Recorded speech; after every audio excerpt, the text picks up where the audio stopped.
que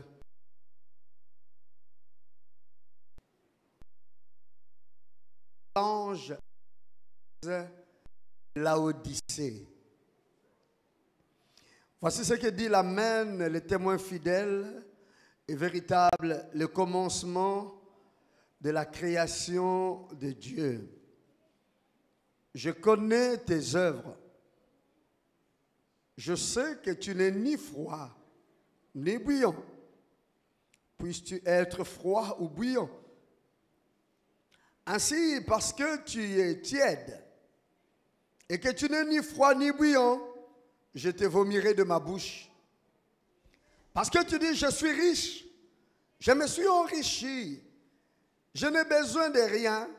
Et parce que tu ne sais pas que tu es malheureux, misérable, pauvre, aveugle et nu, je te conseille d'acheter de moi de l'or éprouvé par le feu, afin que tu deviennes riche, et des vêtements blancs, afin que tu sois vêtu, et que la honte de ta nudité ne paraisse pas, et un collier pour oindre tes yeux, afin que tu vois.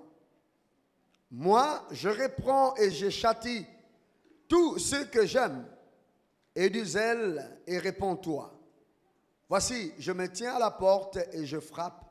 Si quelqu'un attend ma voix et ouvre la porte, j'entrerai chez lui. Je souperai avec lui et lui avec moi.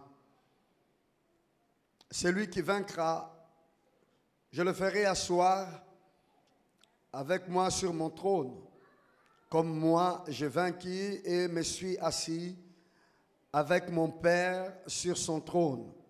Que celui qui a des oreilles entende ce que l'Esprit dit aux églises. L'Église peut dire un grand Amen. Est-ce que l'Église peut donner un grand Amen? Est-ce que l'Église peut vraiment dire un vrai Amen? Amen, c'est l'un des prénoms du Seigneur Jésus. Quand nous disons un grand Amen, nous ne le disons pas assis. Quand nous disons un grand Amen, nous devons faire mieux que les supporters de l'équipe de France, que les supporters de M. Bampé. Nous pouvons même monter sur nos chaises et nous crions Amen. Nous sautons Amen, parce que c'est le temps de la parole. Est-ce que l'Église peut donner un Amen au Seigneur?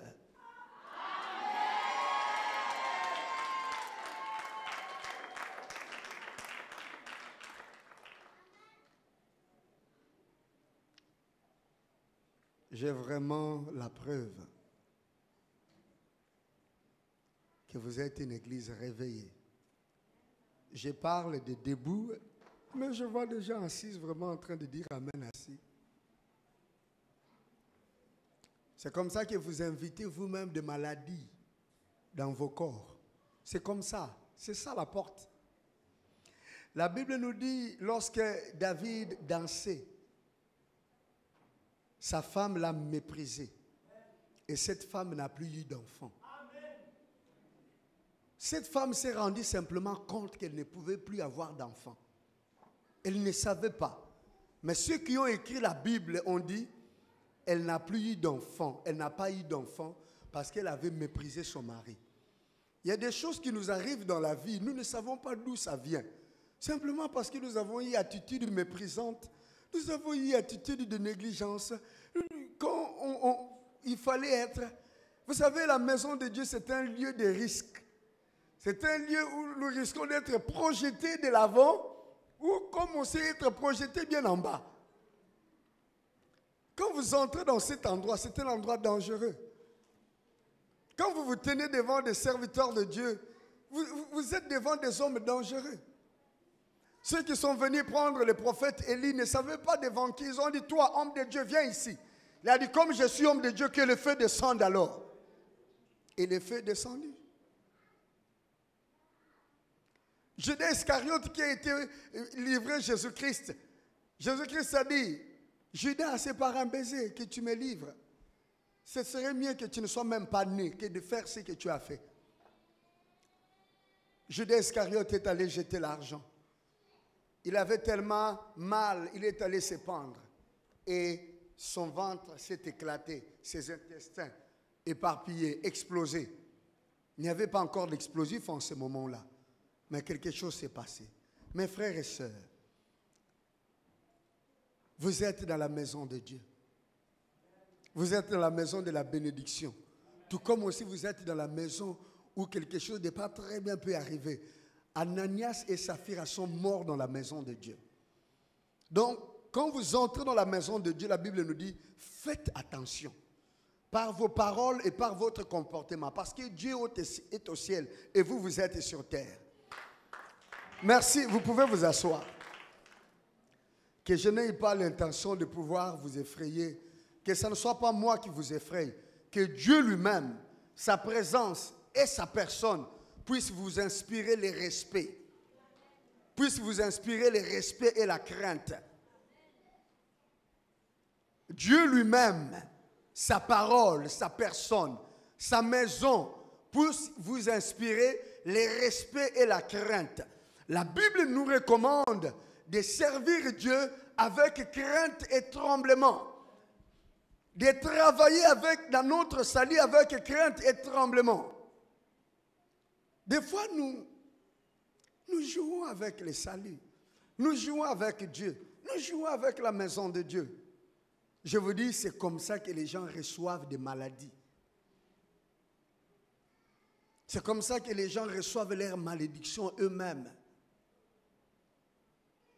Parce qu'en ces lieux, il y a des saints anges de Dieu. Ils sont là pour écouter la parole de Dieu et pour faire ce que dit la parole dans votre vie. Et ces anges-là ont de main au service des saints. Et ces anges-là tiennent l'épée. L'épée pour menacer les mauvais esprits. Pas seulement pour menacer les mauvais esprits, des fois aussi pour manifester les châtiments du Seigneur à l'encontre des moqueurs. Frères et sœurs, quand vous venez dans la maison de Dieu, réveillez-vous, considérez Dieu. Considérez Dieu. Vous voyez les hommes, vous ne voyez pas Dieu, mais vous voyez Dieu.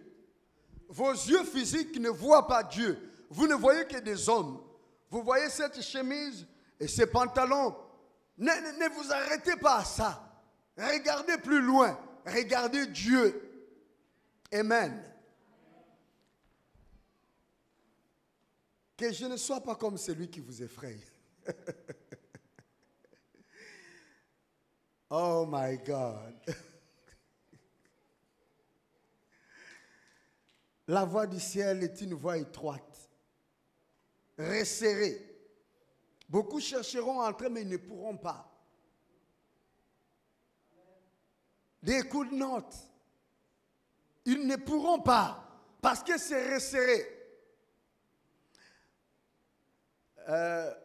Nos mamans nous enseignaient, lorsque nous étions des enfants, ils avaient une façon de nous éduquer pour nous apprendre certaines choses. Par exemple, pour nous apprendre à ne pas avoir la convoitise et de ne pas aimer les choses de la terre, surtout à nos sœurs. Il leur enseignait la simplicité, leur enseignait surtout d'écouter les parents et d'avoir l'œil ouvert et ne pas avoir l'œil qui convoite, qui est attiré par les choses de la terre.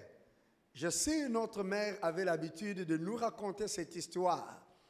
Je ne connais plus le nom de la personne, mais je vais vous dire comment était cette histoire. Elle nous disait, un homme était venu d'un pays lointain. Il est arrivé dans un village où il y avait une belle fille. Il est venu épouser cette belle fille. Et dans le village, il y avait un garçon du village qui travaillait, qui faisait les champs, il était entreprenant. Il aimait aussi cette jeune fille. Et les parents de la jeune fille aimaient aussi ces garçons. Mais la jeune fille qui aimait tellement les choses du monde ne voulait pas épouser ce garçon parce qu'elle estimait qu'elle était pauvre. Et puis voici, un jeune homme est venu d'un pays lointain. Il est arrivé au village. Il était bien habillé. Il était beau. Et il avait une belle voiture. Il avait belle apparence. Dès que la jeune fille l'a vu, la jeune fille directement l'a aimé.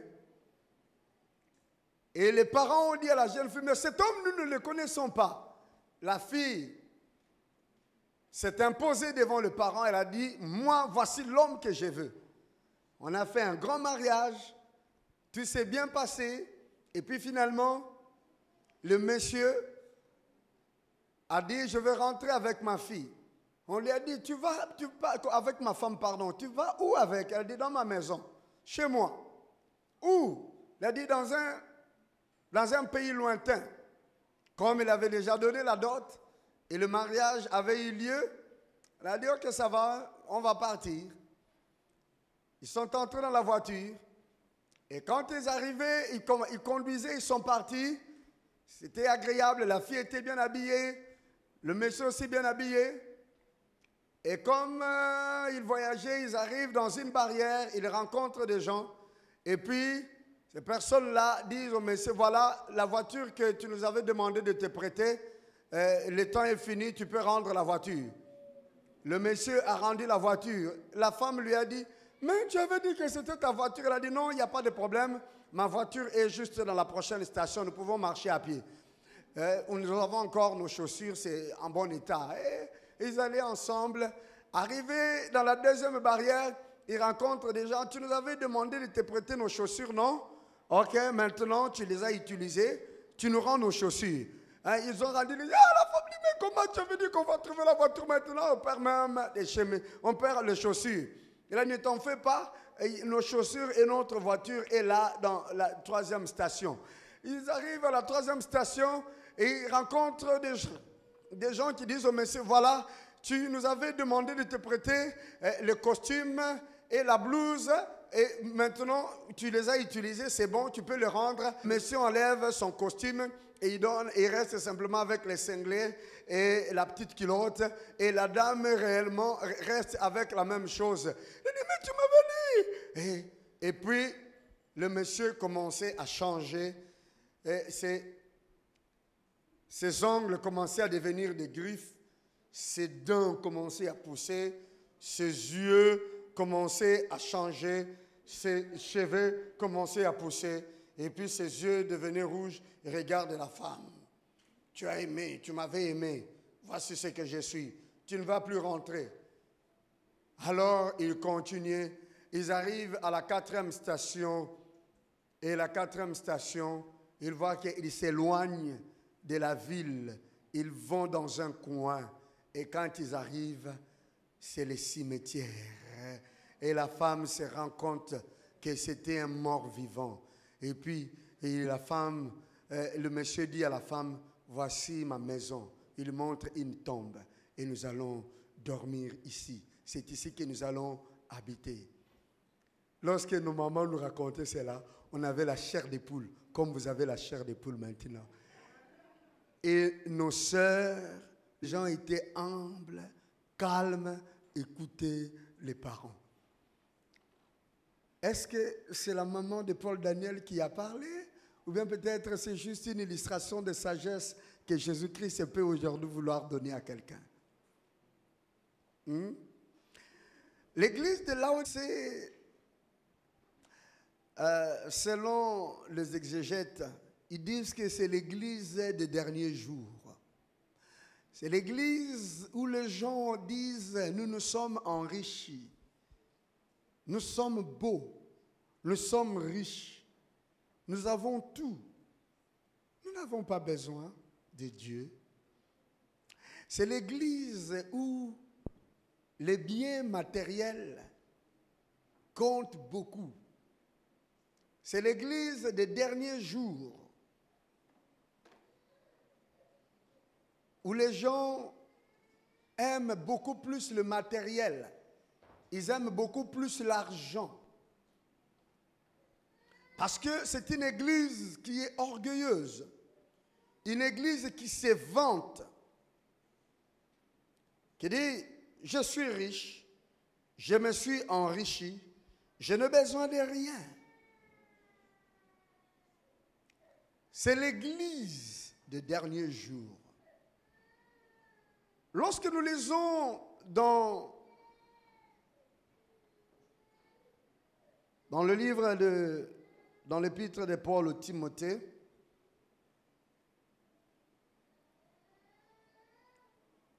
de Timothée,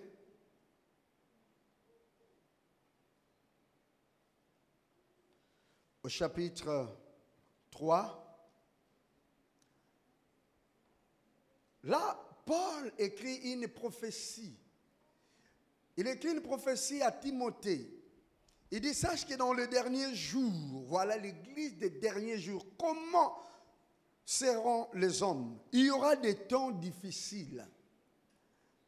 Qui sent que les temps ont beaucoup changé? Qui peut témoigner que les temps ont beaucoup changé? Qui peut témoigner que 2018 est totalement différente de 2015? Qui peut le dire? Qui peut le constater? Qui peut constater que les chrétiens de 2015 sont différents de 2018? Simplement passé. Qui peut le dire? Ah, je vois beaucoup de mains. Le temps est en train de changer à une vitesse, vous ne pouvez pas comprendre. Les gens changent. Car les hommes seront comment? Seront égoïstes, amis de l'argent, fanfarons, hautains, blasphémateurs, rebelles à leurs parents, ingrats,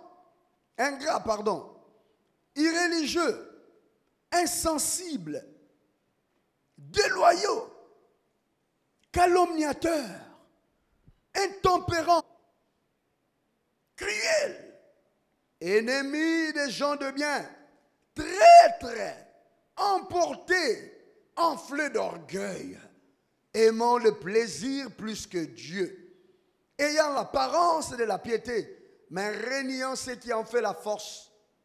Ce que nous dit la Bible. On dit, approche-toi de ces hommes. C'est ce qui est écrit. Lisez, non? Vous me regardez, lisez, qu'est-ce qui est écrit? C'est écrit quoi? Qu'est-ce qui est écrit? Éloigne comment?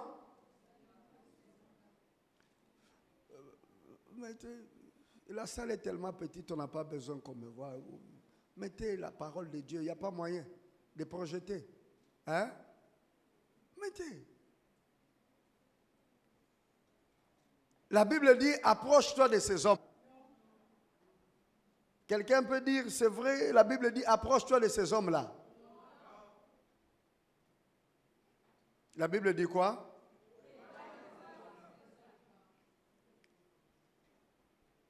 Éloigne-toi de ces hommes-là. Si Christ dit, éloigne-toi de ces hommes-là, c'est-à-dire lui-même s'éloigne de ces hommes-là.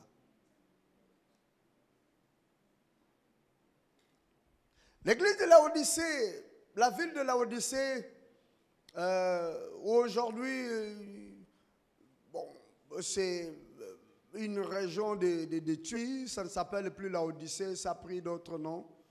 Au départ, avant que cette ville s'appelle Laodicée, s'appelait Diospolis. Diospolis, Dios donc Dieu, Polis donc ville, la ville de Dieu. Une ville qui est dédiée à un dieu grec appelé Zéus. C'était la ville de Zéus. C'est une ville qui permettait, c'était l'intersection, un passage par lequel on pouvait aller dans d'autres villes. Et il y avait une banque, beaucoup de banques qui fonctionnaient dans le temps, dans cette ville-là, parce qu'il y avait un commerce très lucratif. Et c'était le commerce de la laine noire, brillante. Et puis, on avait trouvé dans cette ville-là des puits d'or. Il y avait des gisements d'or. À part cela, il y avait aussi une école de médecine où on produisait de lire pour les yeux, un produit pour guérir les yeux et pour les oreilles. Donc c'était vraiment une ville qui attirait beaucoup de personnes, les Grecs, les Juifs, les Iraniens. Ils vivaient tous là. Les Romains, ils venaient dans cette ville-là. Et il y avait de la richesse dans cette ville. Et lorsque l'apôtre Paul a commencé à exercer son ministère, parmi ses enfants spirituels, Epaphras, je pense, c'est lui qui a été là, Laodicée, pour évangéliser Laodicée. Et les gens avaient cru. Ils avaient accepté l'évangile de Jésus-Christ. Mais à cause des activités de la ville, à cause de l'or de la ville, à cause de la laine noire précieuse de la ville, à cause de cette médecine-là, les gens étaient tellement fiers parce qu'il y avait une bonne école de la médecine. Et si on parle de Jésus guéri, il y avait une bonne école, donc un bon hôpital là pour guérir. Et le commerce, il y en avait. Des banques, il y en avait.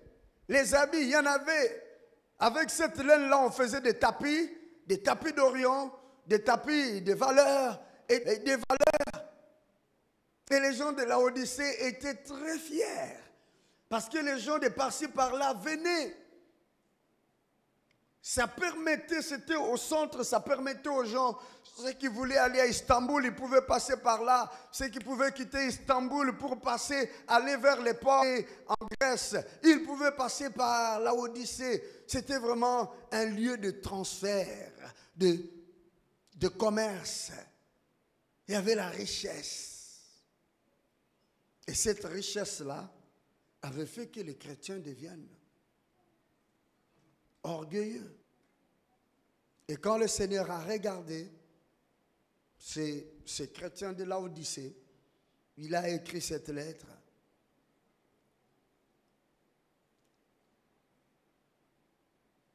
Il a dit, vous, ceux de Laodicée, vous êtes fiers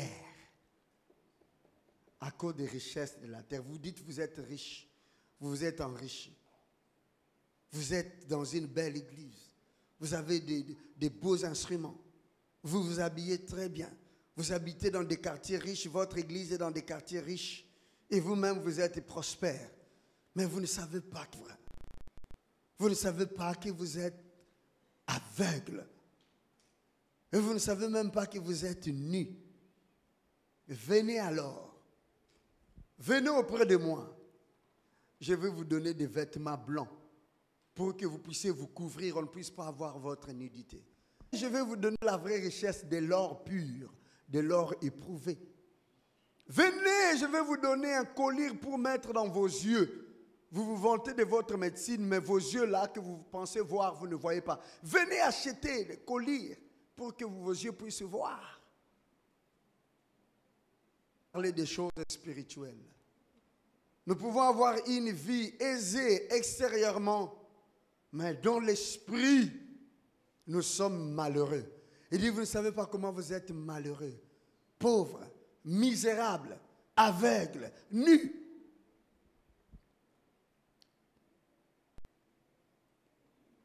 Quand Christ propose à l'église de Laodicée, c'est bien spirituel. Ce n'est pas seulement à l'église de Laodicée du temps passé. Même à l'église de Laodicée, car, je vous ai dit, les théologiens disent que l'église de Laodicée, c'est les derniers jours. Et c'est aussi l'église, il semblerait, qui subira le jugement de Dieu. Parce que dans Laodicée, on trouve deux mots. Laos, c'est le peuple. Dike, c'est le jugement ou la justice de Dieu. Fait de la justice de Dieu. Dans l'église qui connaîtra la justice de Dieu, Laodicée. Le nom de cette ville aussi provient d'où? L'empereur Antiochus II, Antiochus II, tellement aimé sa femme Laodice. Cette femme s'appelait Laodice. Et Laodice, il lui a consacré, il a donné à cette ville le nom de sa femme. Il a dit à partir d'aujourd'hui, on enlève le nom de Zéus, donc le nom de Diapolis. Diospolis. On ne consacre plus ça à Zéus. On consacre à ma femme Laodice. Et la ville est devenue Laodicée, Laodicaï, en Turquie.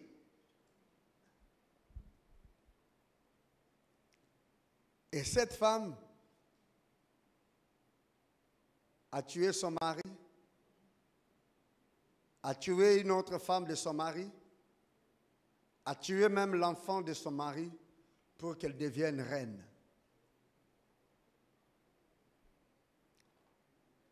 Le nom Laodicée, c'était aussi le nom qui était donné à différentes villes, parce que cette femme avait vraiment de l'influence. En Iran, en Turquie et dans d'autres coins d'Asie mineure. Aujourd'hui, l'Éternel interpelle l'Église pour que nous ne soyons pas comme les chrétiens de Laodicée. Il dit, viens, achetez auprès de moi de l'or pur. L'or pur, c'est quoi? L'or pur, c'est quoi?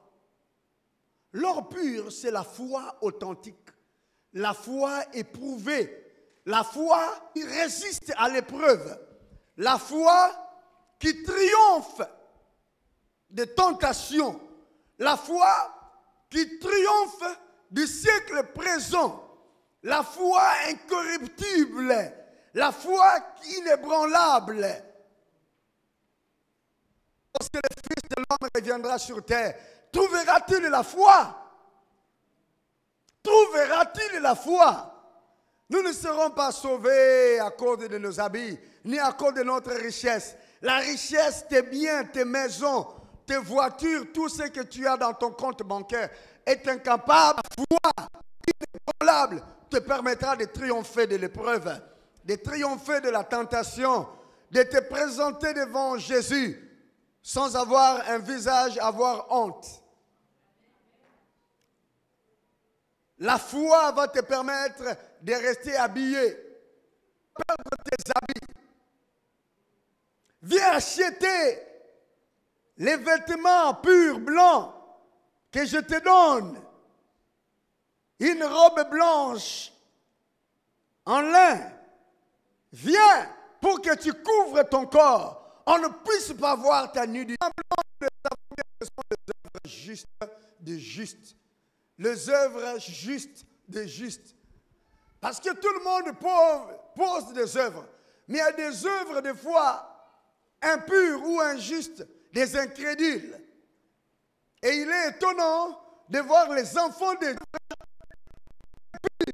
incrédules dans la foi. Ils sont enfants de Dieu, mais leurs œuvres sont des œuvres impures. C'est ça la nudité. La Bible nous dit qu'il est honteux de dire ce qu'ils font en secret. Au fait, les enfants de Dieu, leur vie secrète ne doit pas être une vie de honte devant le Seigneur ni devant les anges. Car là où ne sont pas les yeux de l'Église, là où ne sont pas les yeux de serviteurs de Dieu, là où ne sont pas les yeux de frères et sont là, et comme tu es enfant de Dieu, il y a des anges qui t'accompagnent. Et où est-ce que tu amènes les anges que Dieu t'a donnés? Tu les amènes où? Tu fais quoi pendant qu'ils t'observent? La Bible nous dit qu'à cause des anges, les femmes doivent se couvrir la tête quand ils sont dans la présence du Seigneur. Parce que les enfants de Dieu, les anges sont là. Et les anges veulent voir la couverture de leur tête. que leur tête soit couverte. On parle des femmes. La fois passée, je vous ai dit, femmes, ce n'est pas seulement des femmes comme nous voyons féminins, des femmes, pas seulement cela, mais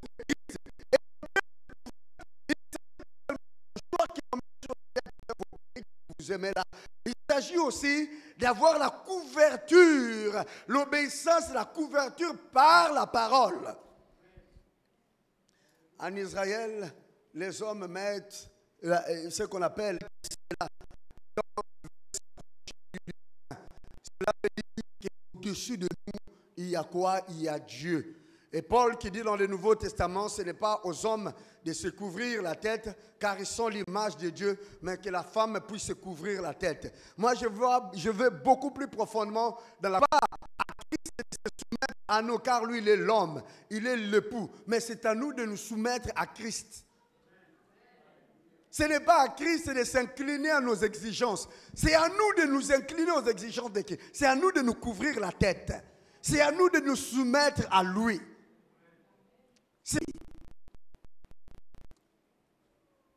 Revenons, les yeux des anges nous voient. Et Dieu leur donne une capacité lorsqu'ils viennent dans l'église pour écouter les fonds de notre cœur, pour entendre ce que nous murmurons au-dedans de nous, afin de nous servir. Les vêtements blancs, la foi éprouvée. Le Seigneur dit, je vais te donner ces vêtements blancs. Il dit que tu achètes, viens acheter les collyres, viens acheter le médicament pour le Dieu. C'est la parole de Dieu, la révélation. La révélation, cette Bible, c'est un livre scellé. Quand vous le lisez intellectuellement, vous ne pouvez pas saisir le message qui est dedans. La parole de Dieu, qui est une parole révélée, quand vous l'écoutez avec les... Vous ne pouvez pas prendre. Vous sortir, vous allez répéter ce que nous avons dit. Et cela ne va vous servir à rien. Parce que les oreilles doivent s'ouvrir. Les yeux doivent s'ouvrir. Et c'est par la révélation que le Seigneur donne que nos yeux peuvent s'ouvrir. On s'approche du Seigneur et dit, viens auprès de moi. Il faut venir. Beaucoup d'enfants aujourd'hui ne viennent pas vers Dieu. Je sais que vous êtes venus au culte, mais réellement, est-ce que tous sont venus devant Dieu? Le culte est agréable. Vous pouvez rencontrer des frères, il y a une bonne musique, il y a des bonnes chansons. C'est vraiment un lieu aussi agréable. Et surtout pour l'apaisement de notre conscience. Pour nous qui avons reçu une sémence de Christ, on vient aussi apaiser la conscience. On ne vient pas vraiment devant Dieu. Christ se dit, viens et je vais te donner les médicaments pour tes yeux. Nos yeux s'ouvrent quand nous venons vers Christ. Quand nous venons pour acheter, pour chercher sa femme, pour chercher Christ réellement, notre intelligence va s'ouvrir. Nos oreilles vont entendre, vont comprendre. Nous ne serons plus des chrétiens charnels, des bébés spirituels, bavant des mouvements par-ci par-là. Nous serons consistants parce que nous avons vu, parce que nous avons compris. Alléluia.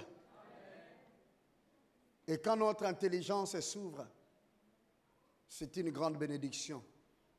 Jésus-Christ s'est dit, je vous parle sévèrement parce que je châtie tout le monde que j'aime. Tout celui que je considère comme enfant, moi je les châtie. Les enfants de Dieu, lorsqu'ils pêchent, ils ont le châtiment. Il y a les gens qui se criment après crime. Vous voyez, sa vie est toujours comme prospère, comme arrosée. Il n'est pas de Dieu. Et toi, tu essaies simplement un peu, le problème commence à t'arriver. Parce que le Seigneur veut te reprendre. L'Éternel veut te récupérer. Il châtie celui qu'il reconnaît comme son serviteur, sa servante. Il châtie, il reprend. C'est-à-dire, il y a certains problèmes qui t'arrivent, certaines difficultés qui t'arrivent. Ça peut être le châtiment de Dieu parce qu'il t'aime. Pas parce qu'il veut te rejeter. Parce qu'il t'aime et il veut te reprendre. Le Seigneur veut reprendre. Il veut te reprendre. Quand je prie beaucoup, le Seigneur était proche de moi. Je sentais la présence de Dieu. Je sentais l'amour du Seigneur. Je sentais la main de Dieu qui m'accompagnait. Maintenant, j'ai perdu mes visions. J'ai perdu mes rêves. Maintenant, j'ai perdu cette joie. Mon cœur est dans le chagrin. Mon cœur est comme dans la tristesse. Quand tu commences à chercher ces choses physiques comme spirituelles, que le sang cela s'éloigner de toi, cela veut dire que tu as la sémence du Seigneur. Et l'Éternel est en train de te rechercher pour que tu reviennes à lui. Nous ne devons pas être de ceux qui sont tristes lorsqu'ils n'ont pas quelque chose dans la poche. De ceux qui sont tristes lorsqu'ils ne sont pas allés, ils n'ont pas été au solde. De ceux qui sont tristes lorsqu'ils n'ont pas la voiture qui est, la voiture en mode ou la voiture qui fait le buzz. Et lorsqu'ils n'ont pas les compliments des gens du monde.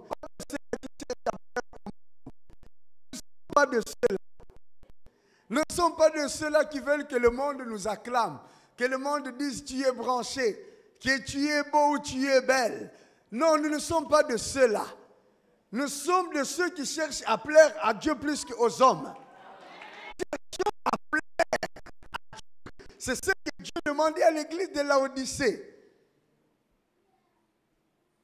Nous ne cherchons pas cette richesse de la terre. Nous cherchons la richesse divine qui est éternelle. Pas la richesse de la terre que les hommes, les voleurs peuvent venir prendre la notre bien. Où la ruine vient détériorer. Mais nous cherchons une richesse éternelle. Une richesse que les voleurs ne peuvent pas entrer. Car là où se trouve mon sur terre, tu as mené ton cœur au ciel, alors que ton trésor puisse être Christ. Que tu cherches à le plaire. Tu cherches à écouter sa parole, à marcher selon sa voie. C'est ça le réveil. Christ dit, parce que tu n'es ni tiède, il y a des chrétiens qui ne sont ni chauds, ils ne sont ni froids, ils sont tièdes. Ils manquent de saveur. La chaleur, une nourriture chaude est agréable à manger. Une boisson fraîche est agréable à boire.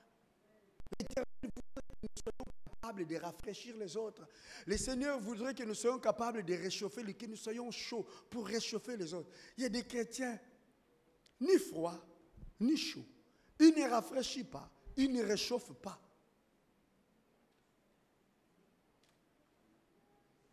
De personne, il ne chauffe personne. Je vais te vomir. Oh, j'aime cette illustration. Cela veut dire que nous sommes au-dedans du Seigneur. Nous sommes dans le Seigneur. À l'intérieur du Seigneur. Nous sommes nous-mêmes aussi la nourriture du Seigneur. Notre vie est comme la nourriture du Seigneur. Nous sommes au-dedans du Seigneur. C'est ce qu'il voudrait aussi dire. Alors pourquoi est-ce que j'aurais peur des sorciers? Parce que je suis caché en Christ.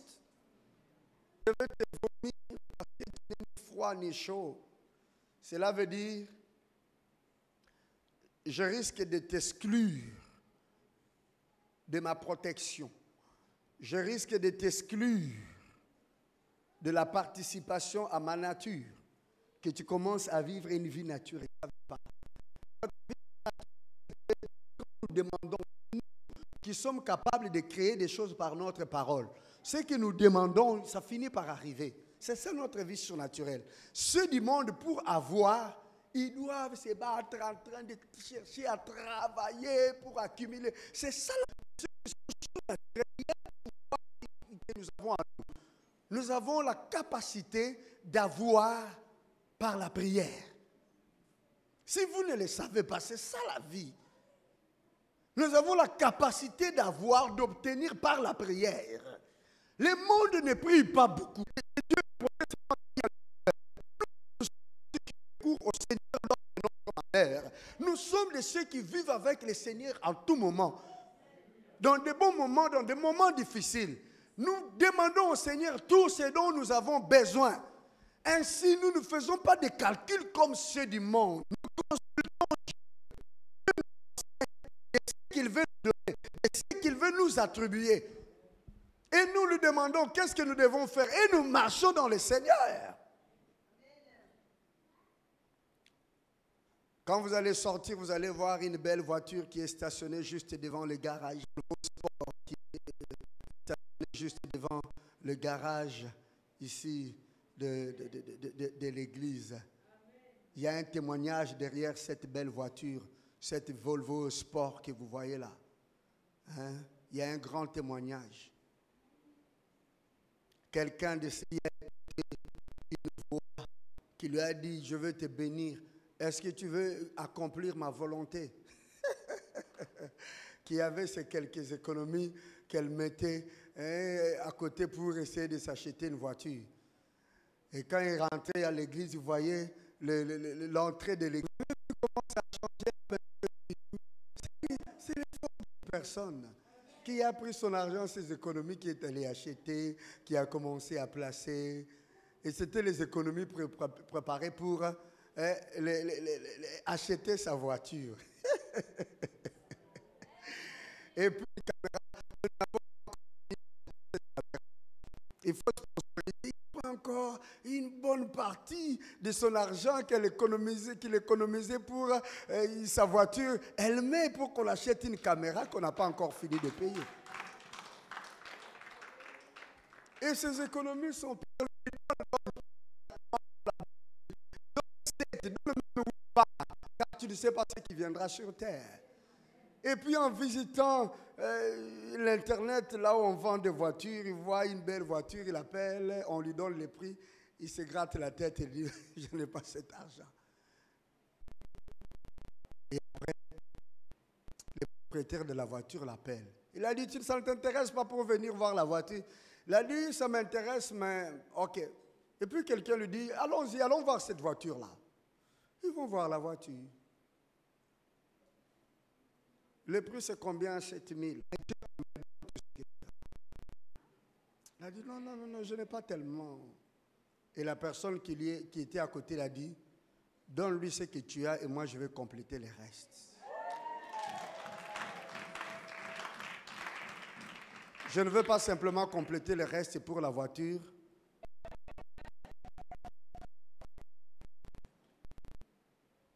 Et ce n'est pas quelqu'un de peau noire comme vous. Vous allez dire les Africains sont généreux. Non, c'est un Européen qui a fait cela pour un frère comme vous, Africain. Il n'est ni son travailleur, ni son employé, ni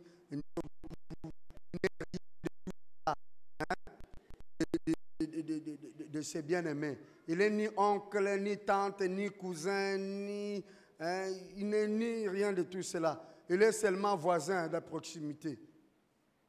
Est-ce que les miracles sont encore là? Nous ne courons pas après. C'est ça la foi. C'est comme ça que le bien-aimé a sa voiture. Très belle voiture. Après le culte, courez vite, allez voir.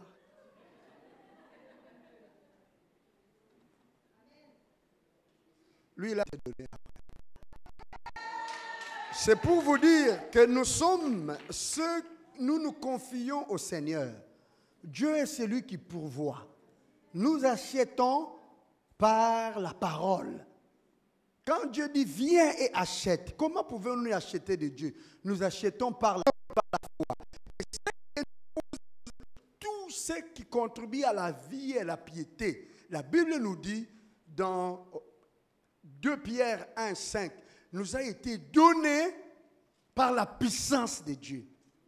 Mes frères et sœurs, réveillons-nous, soyons des chrétiens Rendons-nous compte de la vie qui nous a été donnée et vivons cette vie-là telle qui nous a été donnée. Ne soyons ni froids ni chauds. C'est-à-dire, comme à l'église, mais nous vivons comme ceux du monde. Chrétiens, mais nous réfléchissons comme ceux du monde. Nous faisons les calculs comme ceux du monde. Nous agissons comme ceux du monde. C'est ça être tiède. Le Seigneur dit, je vais te rejeter, je vais te vomir. Comme tu veux vivre comme ceux du monde, je vais te laisser vivre dans cette vie-là. Je vais te laisser vivre dans cette ambiance. Je vais te laisser vivre dans ces conditions, dans ces lois des hommes, des économies du monde, du système du monde. Mais nous vivons dans la loi, dans une autre loi.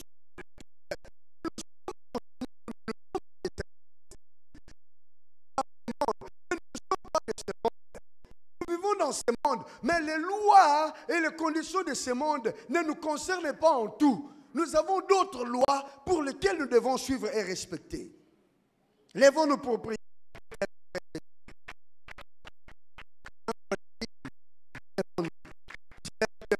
Vers lui au ciel et te dis, Seigneur Dieu, je viens devant toi pour te demander pardon de tout acte d'orgueil.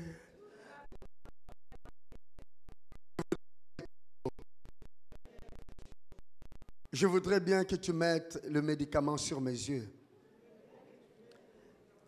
dans mes oreilles. Je voudrais bien que tu puisses me revêtir. Je voudrais bien ton or, Seigneur. Avec moi, comme tu me l'as promis. Je viens, Seigneur. Reçois-moi devant toi. Reçois-moi devant ta présence. Oui, Seigneur. Je vais maintenant prier pour vous. Seigneur, je viens prier pour ton Église.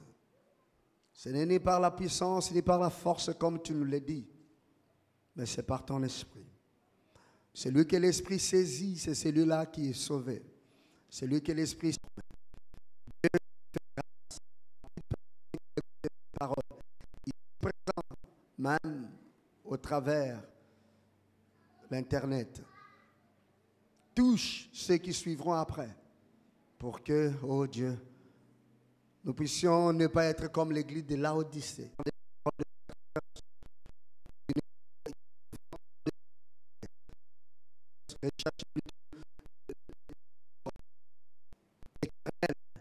Des trésors durables, des trésors authentiques. Je te prie, Père, au nom de Jésus-Christ. Amen.